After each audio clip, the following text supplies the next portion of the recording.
I hope, may we never forget the reason why our forefathers naghatag sang ila sini kabuhi para maangkon ang aton sininga kailwayan.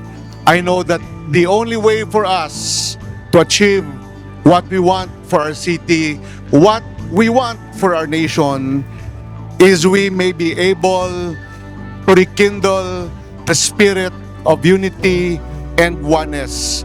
Because in unity, we can achieve what we want for our beloved Bacolod Dons. And we know that Bacolod City, we can be stronger together. Happy and Independence Day sa tanan, kag madamo gid nga salamat.